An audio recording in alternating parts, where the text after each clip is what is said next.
종합대책 발표하셨죠? 네, 그렇습니다. 장관님. 그런데 사망사고 3명 이상 법인에는 네.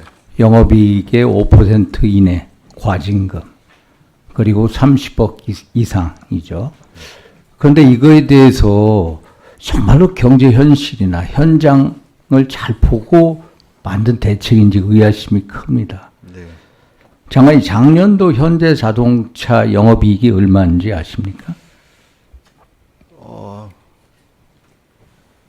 한 6조 6천억 원 됩니다. 그런데 작년 11월에 현대차 연구원들의 지식사가에 3명이 있었답니다. 그래서 과태료로 5억 5천만 원 정도를 이제 냈답니다.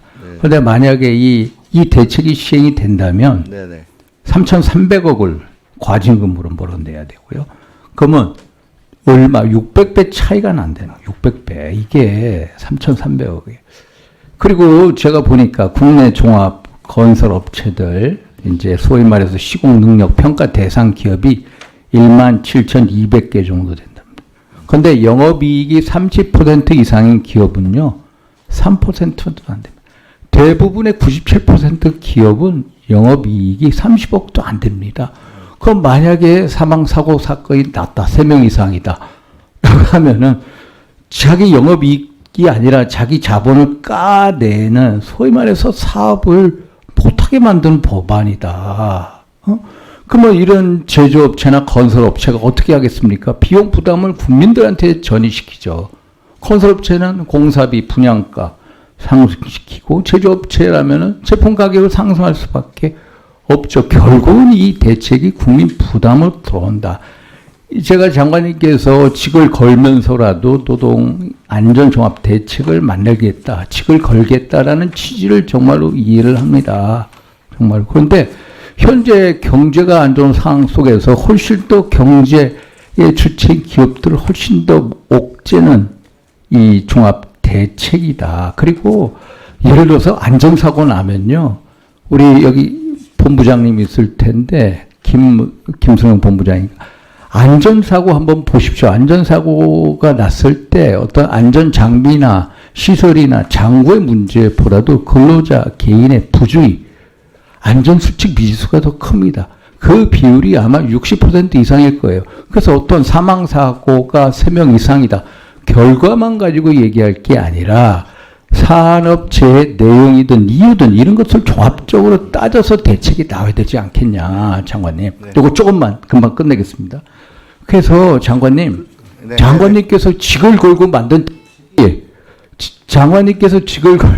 대책이 저는 이 기업들 사장들의 직을 걸게 하고 결국은 근로자들의 직을 걸게 한다. 이런 식으로 기업이 일을 못하고 그러면 사업을 적게 만든 대책. 그래서 이게 정말로 고용노동부에서 현장을 다 실사를 통해서 한 대책인지 정말로 아니면은 그냥 탁상으로 만든 행정인지 좀 더 면밀한 준비가 필요하다. 대통령께서 포스코 ENC 이 미필적 고의 사리다 이렇게 하면서 장관님께서 직걸겠다고 하면서 나온 대책인데 좀 더 숙고가 필요하다. 좀 더 보완이 필요하다. 그래서 일단 기업이 살아야 돼. 대통령께서 매번 기업이 성장의 주체이고 경제의 주체라고 하면 기업이 살게 하고 또 국민도 살게 하고 근로자들도 살게 하는 이런 종합적인 대책을 다시 만들어 달라.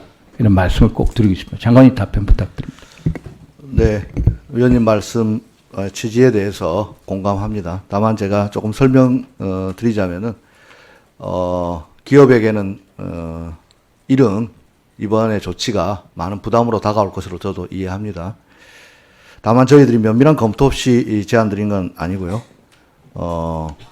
2024년도로 기준해 봤을 때 3분 이상 사망한 경우가 한 9군데 정도 된다고 봅니다. 건설사가 4군데인데요. 일단 제가 드리고 싶은 말씀은 저희들의 종합대책, 그러니까 이전의 기준으로 미래를 예단할 수는 없는 일인데요. 저희들은 이번에 아까 위원님께서 말씀하셨듯이 영세 사업장이라든지 지불 능력이 안 되는 사업장에 대한 대대적인 지원을 선행하고 그리고 반복되고 막을 수 있는 사고, 즉 그 현장에서 3분이 다 돌아가셨다고 해서 바로 적용하는 것이 아니라 이게 중대재해, 즉 인과관계가 충분히 막을 수 있는 사고를 못 막았을 경우에 그렇게 과징금을 부과하겠다고 설계했습니다. 말씀 주신 것 외에도 일부에서는 외국에서는 매출액 대비로 해야 된다는 주장도 있었고 또 법인으로 하면 그룹 차원에서 벌어지는 SPC 같은 경우에 법인을 분할해 놨는데 그룹 차원에서 해야 되는 기준을 마련해야 되는 거 아닌가라는 제안도 있었습니다만은 그랬을 때는 너무 과도한 제재라는 비판도 있고 위원님 말씀처럼 기업의 존속 자체를 위협할 수도 있다. 이런 것이 있었기 때문에 여러 가지 검토해서 제안드렸다는 말씀 드리고요. 끝으로 위원님 제안하신 것처럼 이 기업의 수용성을 높이기 위해서 제가 노사정 대표자회를 제안해 놓고 있습니다. 그래서 기업들하고 만나서 이 제도의 취지에 대해서 잘 설명하고 아무리면 뭐 기업을 완전히 망하게 이렇게 할 수는 없는 일이기 때문에 그 공동의 이익이라는 차원에서 잘 검토하겠습니다. 네. 네, 수고하셨습니다. 정혜경 의원님.